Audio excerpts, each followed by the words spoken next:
Bismillahirrahmanirrahim. Alhamdulillah, wassalatu wassalamu ala Rasulillah wa ala alihi wa sahbihi wa man wala. Allahumma arzuqna tilawatahu ana al-laili wa atrafan nahar. Allahumma anfa'na bil Qur'an waj'al lana imaman wa hudan wa rahmah. Amin ya rabbal alamin. Jamaah yang dirahmati Allah, alhamdulillah wa syukrulillah. Pada hari ini kita bisa membaca satu ayat yang ke-214 ya, dari suratul Baqarah. Ayat yang nanti akan sama-sama kita coba telusuri maknanya dan apa-apa yang bisa kita ambil dari ayat ini untuk menjadi bekal dalam menjalani kehidupan kita di dunia ini. A'udzu billahi minasyaitonir rajim. Bismillahirrahmanirrahim. Am hasibtum, apakah kamu mengira, an tadkhulul jannata, bahwa kalian akan masuk ke dalam surga, walamma, padahal belum, ya'tikum, datang kepadamu, padahal belum datang kepadamu, atau sedangkan belum datang kepadamu, masalul ladzina khalau min qablikum, seperti yang datang kepada orang-orang terdahulu, khalau, yang telah lewat ya. Artinya pada masa-masa yang lalu, min qablikum, sebelum kalian. Apa itu ya, yang menimpa mereka itu? Massathumul ba'sa. Massat artinya diserempet ya, atau ditimpa atau terkena kepada mereka. Apa yang mengenai mereka? Al-ba'sa. Al-ba'sa itu artinya kesusahan. Wad-dharra, dan kemudaratan. Wazulzilu, dan mereka telah diguncang. Maksudnya diguncang itu oleh situasi dan keadaan. Hatta yaqula, sampai berkata ar-rasul, yaitu rasul yang pada waktu itu dulu ya, walladzina amanu ma'ahu, dan orang-orang yang beriman yang bersama sang rasul itu, mereka berkata, ditimpa kesusahan, ditimpa kemudaratan, serta digoncang tidak habis-habisnya gitu ya, sampai akhirnya mereka berkata, udah nggak tahan. Sampai nabinya sendiri bersama orang-orang yang beriman pada saat itu, mata nasrullah, mereka bertanya-tanya, kapan datangnya pertolongan dari Allah. Ala itu ada tambih, litanbih, menunjukkan ketahuilah. Biasanya ala itu datang untuk menunjukkan sesuatu hakikat yang dilupakan, untuk mengingatkan sesuatu yang penting tapi terabaikan. Inna nasrallahi qarib. Ketahuilah bahwa sesungguhnya pertolongan Allah itu dekat. Jemaah sekalian, dari ayat ini Allah Subhanahu wa ta'ala memaparkan bagaimana perjalanan kehidupan manusia. Dan inilah yang sebenarnya setiap kita itu mengalami setiap waktu. Jadi semua kita itu tidak ada yang lepas dari al-ba'sa wad-dharra wa zulzilu. Jadi ini bagian dari sunnatullah fil kaun wal insan. Ini adalah bagian dari sunnatullah yang terjadi dalam sejarah dan menimpa manusia dari waktu ke waktu. Bentuknya secara detail itu bisa berbeda ya, kadarnya juga tidak sama, tapi esensi cobaannya itu tidak berbeda. Al-ba'sa wad-dharra, al-ba'sa itu kesusahan. Sebagian ulama mengatakan al-ba'sa itu adalah hal-hal yang merupakan cobaan dari luar manusia, eksternal, di luar dirinya. Apa itu? Misalnya kurang uang. Uang itu kan bukan di badan kita. Uang itu di sekitar kita. Ya. Jadi kalau al-ba'sa itu kata sebagian ulama adalah hal-hal yang merupakan cobaan manusia yang di luar dari badannya ini. Entah itu kekurangan rezeki, entah itu kalau misalnya di dunia mungkin dagangannya tiba-tiba rugi, atau misalnya jabatannya tiba-tiba diambil, atau misalnya status sosialnya tiba-tiba berkurang, atau misalnya lingkungannya tidak kondusif, tiba-tiba tetangganya marah-marah terus sama dia, nggak tahu sebabnya kenapa. Itu ba'sa.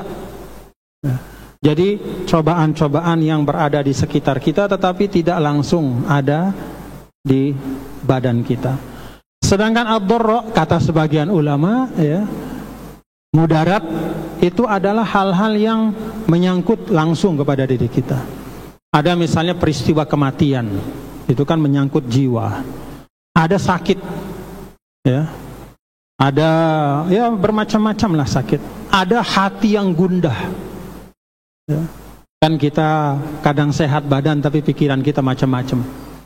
Atau badan kita sehat, pikiran kita lurus tapi kok hati kita resah dan gelisah. Itu juga cobaan. Dan kemudian lebih dari itu, ya, wazulzilu. Zulzilu ini sesuatu yang di luar kita dan menyangkut hal-hal besar. Ya.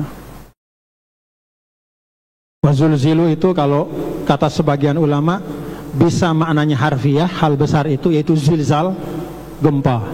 Ya, zilzal itu artinya gempa. Pernah gempa nggak di Lombok ini? Kira-kira pada saat gempa itu takut nggak? Kalau nggak takut tuh nggak normal. Takut kita. Sampai lapangan-lapangan kan penuh tempat kita tidur, rumah-rumah kita tinggalkan. Itu zilzal dalam makna harfiah, hal yang besar. Tidak hanya menyangkut 1-2 orang tapi satu masyarakat. Yang terdampak itu puluhan bahkan ratusan ribu bahkan jutaan orang. Kerugiannya pun tidak terkira-kira, ratusan miliar bahkan triliunan. Ada juga zulzilu dalam makna bukan harfiah, tetapi dalam makna yang lebih luas, yaitu tergoncangnya sendi-sendi keimanan. Tergoncangnya, ya, al-akhlakul karimah yang telah diwariskan dari generasi-generasi. Dan itu bisa kita saksikan. Cobaan-cobaan iman, cobaan-cobaan akhlak, ya. Banyak cobaan iman. Kalau zaman dulu, sebagaimana dalam ayat ini, ada cobaan yang sifatnya itu adalah betul-betul dalam makna yang harfiah. Kalau tetap beriman mau dibunuh, diminta untuk kufur. Ya. Atau ada juga cobaan iman dalam makna yang lebih luas. Ya. Lebih dia mempercayai urusan dunia melebihi percayanya kepada Allah. Itu musibah iman. Nah, ketika hal-hal seperti ini menimpa, ya, orang-orang yang tersoleh pun, orang-orang yang tersoleh pun itu sampai bertanya-tanya. Ini orang yang soleh, orang yang kuat keyakinannya kepada Allah pun sampai bertanya-tanya, ya Allah, kapan ini selesai? Maka Allah ingatkan, ala inna nasrallahi qarib, pertolongan Allah itu akan datang. Apa yang bisa kita ambil selain dari terjemah harfiah ayat ini? Yang pertama, bahwa cobaan itu sunatullah, sebagaimana yang kita baca di ayat. Jadi jangan menganggap aneh kalau ada cobaan. Bahkan cobaan itu usianya adalah sepanjang usia kehidupan kita. Dan salah satu cobaan yang paling berat yang perlu diantisipasi oleh seorang mukmin adalah justru cobaannya pada saat sakratul maut nanti. Itu yang perlu dimitigasi kalau bahasa orang sekarang. Mitigasi itu artinya kita siapkan pencegahannya. Dulu ada tsunami, maka ada ilmu cara-cara memitigasi tsunami. Bagaimana supaya kita bisa terhindar dari kemudaratan, meminimalisir.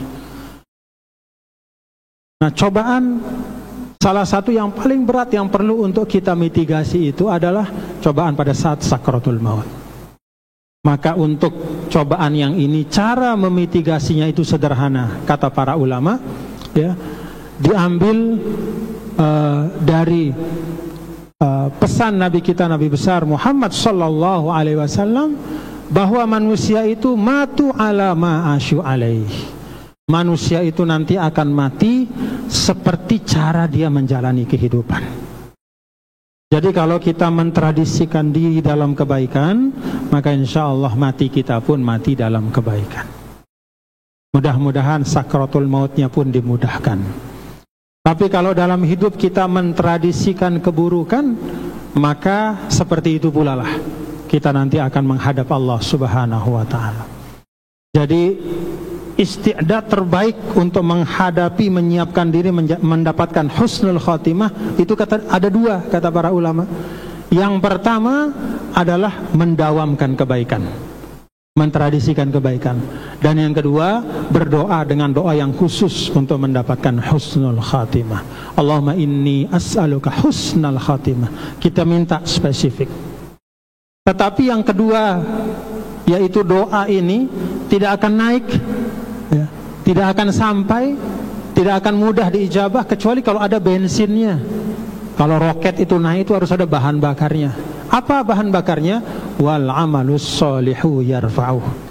Yang mengangkat doa-doa kita ke atas itu adalah amal soleh kita.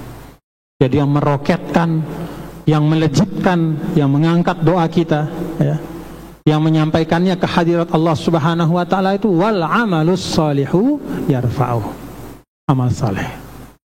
Nah, jadi yang pertama tadi bahwa cobaan-cobaan itu adalah sunnatullah, dan hidup pasti berisikan cobaan-cobaan sampai akhir nanti, termasuk cobaan yang terbesar pada saat sakratul maut.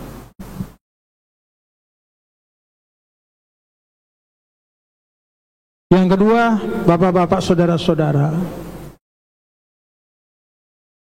apa yang terjadi pada manusia di dunia itu tidak selalu menunjukkan bagaimana posisinya di sisi Allah. Kalau ada orang banyak dapat cobaan, belum tentu itu artinya dia dibenci Allah. Buktinya dalam ayat ini, Nabi, orang beriman itu dapat cobaan. Rasulullah SAW cobaannya luar biasa yang nggak pernah kita rasakan. Jadi banyaknya cobaan belum tentu menunjukkan bahwa Allah tidak sayang. Sebagaimana banyaknya nikmat itu belum tentu menunjukkan Allah ridha kepada kita. Di dunia ini la yus'alu amma yaf'al. Kita tidak bisa bertanya kenapa Allah memberikan ini kepada itu, tidak memberikan yang itu kepada ini misalnya. Kenapa harus saya yang dicoba bukan dia? Tak bisa kita bertanya itu. Kenapa? Karena Allah yang maha mengetahui. Dan tidak perlu kita mengkaitkan bahwa cobaan itu berarti Allah murka, bahwa nikmat berarti Allah ridha. Tidak. Seringkali cobaan itu justru ditimpakan kepada orang-orang yang terpilih untuk meningkatkan, mengangkat derajatnya di sisi Allah Subhanahu wa ta'ala. Tidak jarang cobaan itu diberikan kepada seseorang untuk membersihkan dirinya. Maka disebutkan kalau ada orang meninggal dunia setelah dia sakit yang panjang, maka insya Allah itu tandanya bahwa dia meninggal dunia, dosa-dosanya sudah hilang, dibersihkan oleh Allah melalui penyakitnya.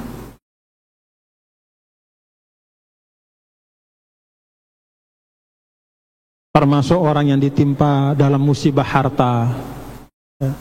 Kalau lagi berdagang, untung, tiba-tiba rugi, bangkrut, belum tentu itu berarti Allah marah, ya, kepada orang tersebut sehingga dia dibangkrutkan. Belum tentu.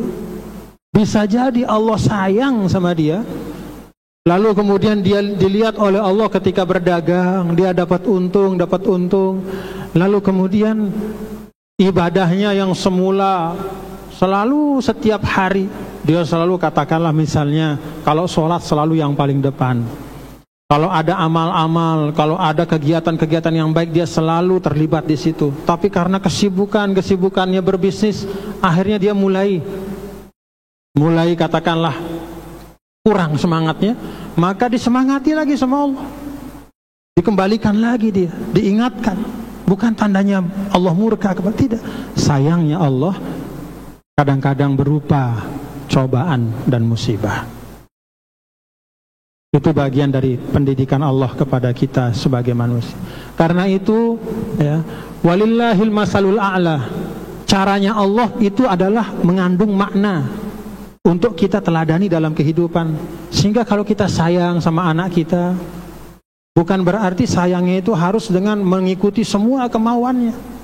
Terkadang, ya, sebagaimana Allah mengingatkan hambanya dengan memberikan teguran, maka seperti itu pula kalau kita menyayangi seseorang, entah itu anak kita, murid kita, tetangga kita, maka wujudkan sayang itu tidak hanya dengan selalu memujinya, tidak hanya selalu mengiyakannya, tidak hanya selalu mendukungnya, tapi juga mengingatkan dan menasihatinya. Tegur kalau dia salah. Itu yang kedua. Musibah, nikmat tidak selalu berbanding lurus dengan ridho dan murkanya Allah. Kadang nikmat diberikan kepada orang yang dimurkai sebagai istidraj. Kadang musibah diberikan kepada orang yang soleh untuk lebih membersihkan dan mengangkat martabat kemuliaannya di dunia maupun di akhirat. Karena itu bapak-bapak, saudara-saudara, kalau kita lagi dapat musibah apapun, ya, maka yang pertama yang kita lakukan itu bukan bertanya-tanya Allah sayang atau tidak sama saya. Tidak ada artinya. Pertanyaan itu tidak akan merubah apa-apa. Aduh, kok saya begini nih? Allah sudah lupa apa sama saya? Allah sudah nggak sayang lagi sama saya? Allah zolim sama saya? Apalagi seperti itu, na'udzubillah min zalik. Bukan itu. Kalau ada musibah yang menimpa kita, maka introspeksilah. Kita lihat dan buka perjalanan amal-amal kita. Demikian juga kalau ada nikmat yang datang kepada kita, sama juga. Bukan untuk kita gagah-gagah di depan orang, bukan untuk kemudian membanggakan diri seakan-akan Allah paling sayang kepadanya, tidak. Tapi ketika Allah kasih kita nikmat itu, langsung kita refleksikan kepada amal-amal kita. Loh, sholat saya lagi payah sekarang. Saya lagi malas sholat, tapi kok Allah kasih rezeki? Bahaya ini. Jangan-jangan ini istidraj. Tanda bahwa saya diulur-ulur, tapi di ujung nanti seperti orang main layangan, ulur-ulur, tak, langsung putus. Supaya saya tidak putus, saya kembali. Ya Allah, saya lupa, saya kembali. Saya tobat kepadamu. Itu orang yang beriman. Jadi ini yang kedua yang kita ambil dari ayat ini, bahwa nikmat dan musibah itu tidak selalu berbanding lurus dengan ridho dan murkanya Allah Subhanahu wa ta'ala. Lalu yang ketiga yang kita ambil dari ayat ini adalah bahwa sebesar-besar cobaan masih jauh lebih besar nikmat Allah. Sesulit-sulit keadaan selalu ada jalan keluar, solusi yang disiapkan oleh Allah. Ini disiapkan, ya. Arti disiapkan itu perlu ada menempuh, ya. Allah sudah siapkan, tapi kalau kita tidak tempuh nggak bisa juga. Maka Allah Subhanahu wa ta'ala dalam Al-Quran di ayat ini, ala inna nasrallahi qarib. Pertolongan Allah itu dekat.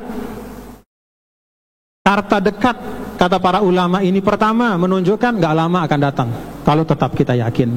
Yang kedua, kata dekat itu menunjukkan jarak. Sedekat-dekatnya sesuatu dia tidak ada sama kita. Artinya apa? Kita mesti tempuh sebab-sebabnya supaya yang dekat itu bisa sampai kita ke sana.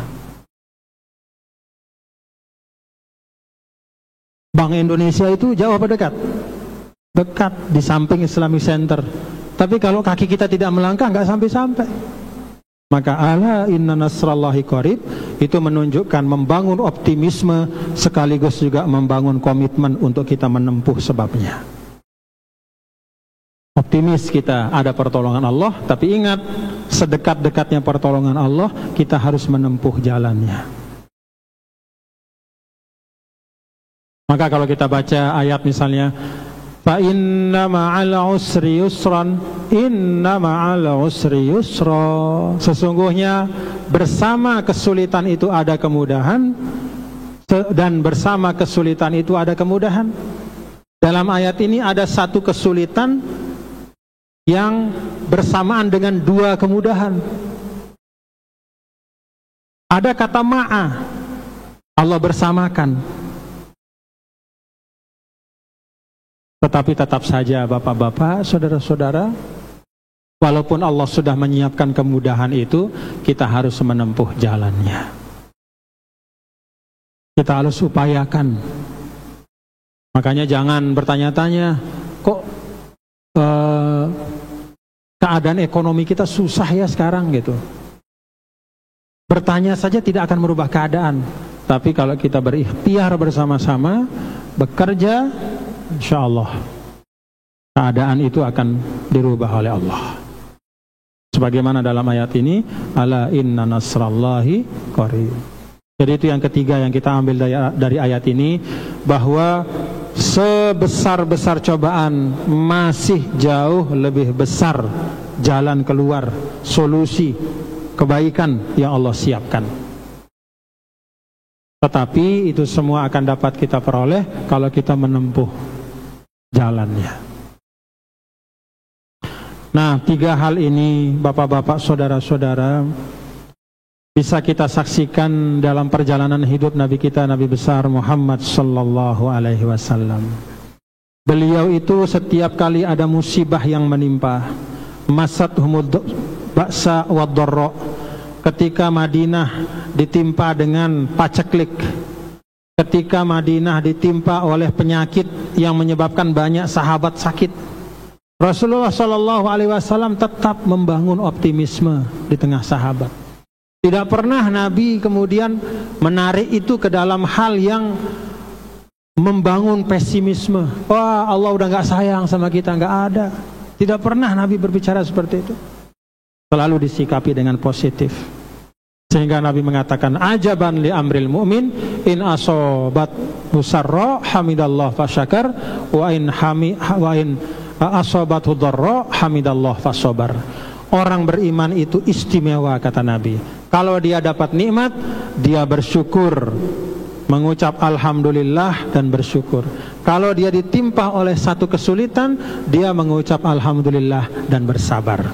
Jadi dalam dua keadaan dia selalu mendapatkan kebaikan. Dalam keadaan dapat nikmat, dia mendapat pahala syukur. Dalam keadaan musibah, dia mendapatkan berkah sabar. Itu orang beriman. Maka bapak-bapak, saudara, membaca ayat ini saya berharap ya, kita semua menyikapi cobaan-cobaan apapun. Yang lagi kuliah misalnya ada saja kendala, ya itu biasa, ya itulah jalan, ya itulah jalan untuk mencapai apa yang kita cita-citakan. Yang lagi punya dagangan, kadang laku kadang nggak laku, ya itu biasa, ya itulah kehidupan. Kita yang tidak ngapa-ngapain, tiba-tiba ada orang yang benci sama kita, ya sudah, mau diapain? Kan hati manusia Allah yang atur ya.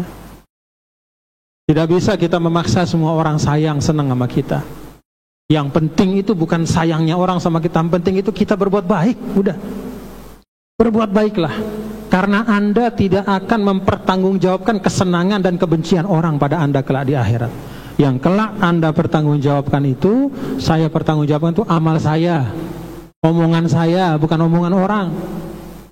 Amal saya, bukan persepsi orang. Jadi Islam itu adalah agama yang yaj'alu mas'uliyatan fardiyatan kal asas. Dalam Islam itu pertanggungjawaban individual itu yang pokok. Maka dalam surah Maryam itu, wa kulluhum atihi yaumal qiyamati farda. Semua kita nanti akan datang masing-masing sendirian. Di dunia kita punya banyak pengikut, Jadi guru, tuan guru, banyak muridnya, gak bakal ada yang nemenin kita nanti. Di akhirat masing-masing murid itu ngurus dirinya masing-masing. Semua kata Allah, atihi yaumal qiyamati farda. Dalam hadis, laisa bainahu wa bainallah turjuman. Ada masa di akhirat kita jumpa dengan Allah itu, dalam bahasa kita nih, face to face, dalam bahasa kita, artinya langsung. Nggak bisa kita minta bantu sama siapa, enggak. Udah benar-benar harus mempertanggungjawabkan sendirian apa yang kita lakukan di dunia. Karena itu mari kita bangun sikap positif ya, bapak-bapak, saudara-saudara. Jangan kita bertanya, kok masyarakat saya begini, kok masyarakat saya begini. Cukup mari kita mulai dulu dari pribadi kita. Saya kok begini, itu yang penting. Jangan kerjaannya medsos terus, semua dianalisa kecuali dirinya. Semua diberikan penilaian kecuali dirinya. Apa artinya?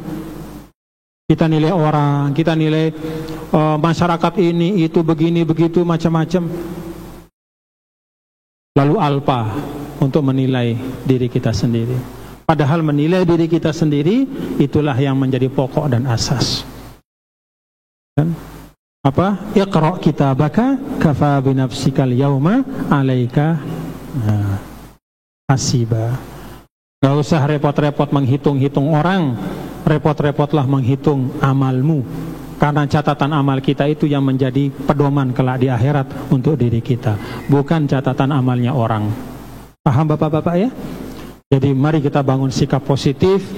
Kalau kita bangun sikap ini, maka tidak ada cobaan yang terlalu berat, tidak ada nikmat juga yang terlalu hebat. Semua akan biasa-biasa saja. Apa coba nikmat yang paling kita senangi hari ini? Bisa makan enak, makan durian misalnya. Wah, tapi sampai kapan mau makan durian? Ada masa nanti uang ada, tapi memang badan kita sudah tidak bisa terima lewat itu. Bersuami istri, ada akhirnya. Kalau tidak kita meninggal, ya istri kita duluan meninggal. Beranak, berorang tua dan anak juga ada masanya. Semua ada masanya. Karena itu tidak perlu ada cobaan yang terlalu mengganjal hati, dan tidak perlu ada nikmat yang terlalu membesarkan dan menyombongkan diri. Biasa-biasa saja. Pandang itu sebagai cobaan, karena hakikatnya bukan banyaknya nikmat yang kita cari, bukan sedikitnya cobaan yang kita harapkan, tetapi bagaimana penyikapan kita terhadap nikmat ketika datang dan cobaan itu ketika menghampiri kita. Jadi bangun sikap positif ya bapak-bapak, saudara-saudara. Nah, kita ingat ayat ini, kalau ada cobaan ya ingat saja, wah Rasul saja dulu cobaannya luar biasa, dan itu disikapi dengan baik. Maka saya juga sebagai umatnya, saya meneladani beliau, saya hadapi cobaan ini dengan penuh ketenangan. Dapat nikmat pun juga begitu ya. Dan yang paling pokok, kita yakin ala inna nasrallahi qarib. Jadi semua akan berlalu dan pertolongan Allah itu akan tiba.